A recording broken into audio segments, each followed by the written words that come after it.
Hey guys, welcome to Redneck Recreation's fly tying videos, and today we're going to be making a Parachute Adams. It's going to be tied on a size 14 curved shank nip hook.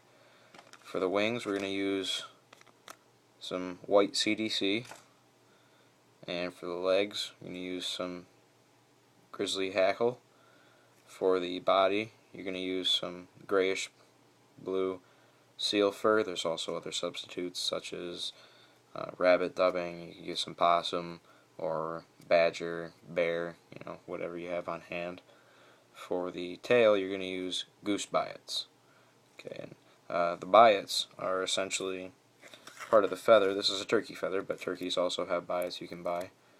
And it's just the part of the feather that's real thin, and it's got these long, real thick parts of the feather on it, and that's what you're going to use for the tails. So you start by throwing your thread on and getting a nice, clean, even wrap all the way down as far as you can go until you hit your vise. Okay, then you're going to take your hook and you're going to tilt it back, or forward I should say, and just get a little bump there with your thread. And then you're going to take your white goose biots, and you notice when you bend the feather, the parts kind of separate like that. You're going to want to take two of these little biots,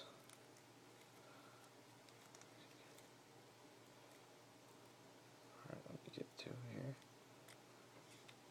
break them off. They'll sit like that. These are most often used in nymph patterns, especially the Prince nymph has goose biots used for the tail, but they work great for dry fly tails too. So I'm just going to lay those down on the shank of the hook, just barely sticking off there, nothing crazy. And then you can tie those in.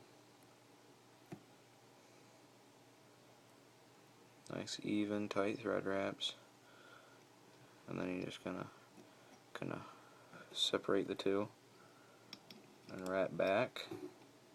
Okay, separate the two out, wrap back, and then throw a thread wrap in between the two of them to kind of separate them out a little bit. There, and then you want to tilt your hook back into the vise, just like normal, and then wrap up the biots and tie them down. No need to trim them off or anything like that. Just get that kind of cleaned up a little bit and go back down to where the tail is tied in. Now you're going to take your dubbing material, okay, just take off a little bit, not much, don't need a whole lot, and twist it onto your thread.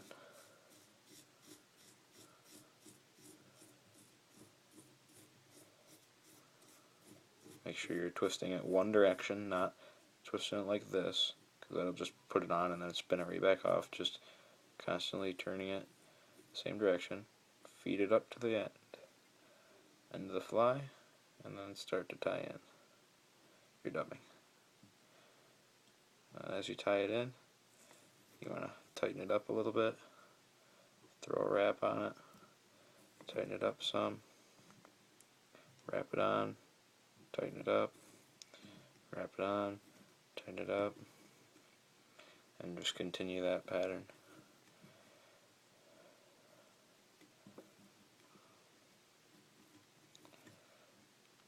Till you get to where you stop, then you can just start pulling it off lightly from your thread, and then push kind of back a little bit, and then tie down, and then wrap up to the eye, and come back and forth a few times, get some thread wraps on there, and you're good at that point.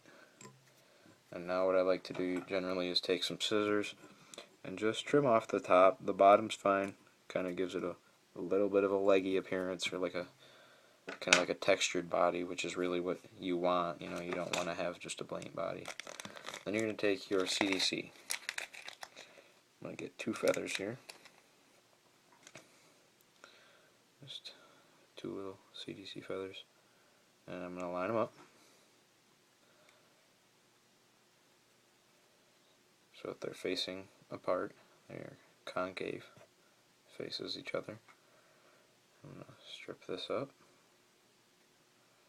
Going to push it all up to the top and lay it down on the hook about the length of the shank. Okay, and then you're going to tie that in. Okay. It's kind of nice and soft, and then tighten it up as you go. And then you have this piece sticking out, okay? And then you're going to take your scissors, trim off your extra. Do not throw that away, because that can be used for dubbing or whatever. Just strip the quills of the CDC fibers, because they're incredibly buoyant, and it's worth it to save them, to be honest. So tie that down, and then bend it forward and throw some thread wraps behind it so that it stands up.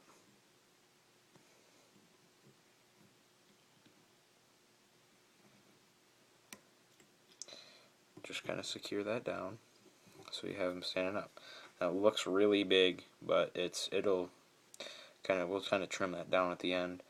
But you want to take your hackle, strip off the end so that it's nice and clean, and trim that down a little bit long. You want it just the length of the shank that you have left all the way up to the eye, and you're going to tie it in at the eye first. Okay, and then you're going to follow that down all the way down to the feather, and then fold the feather forward and keep tying. Okay, and then you're going to take it and you're going to make sure that the concave side's facing up, and you're going to start to wrap up the feather.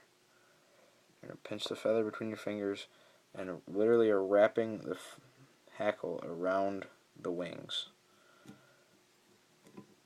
And that's called parachute style.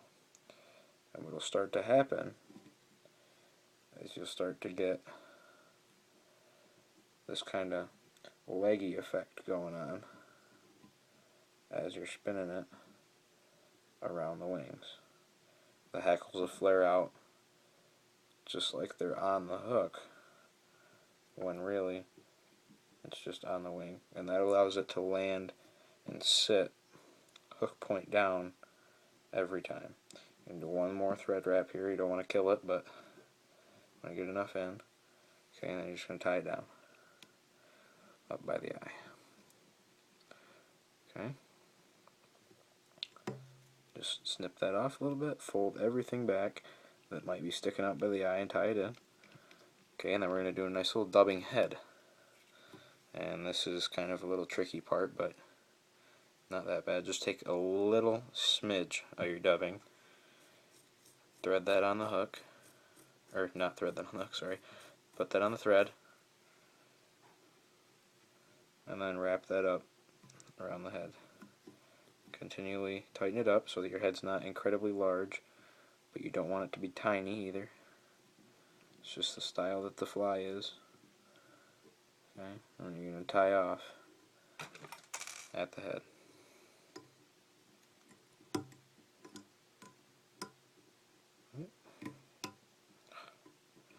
One, two. Two is all I'm going to use for this fly. It's a very delicate trout fly. I'm just going to put some head cement on there, and that should hold that thread on there even with just the 2 wraps. Okay, and there you go. You got your little parachute fly. You can sometimes, if it's really fast moving water, what I'll do is I'll take a colored CDC, and that'll be like a spotter, so that while it's moving through the water real quick, you can keep track of your fly a little bit easier, especially if the water is real light colored, just like the fly. But for the sake of this, I'm just going to take the 2 feathers, separate them out a little bit, kind of fold them flat out, and then just kind of trim them off a little bit there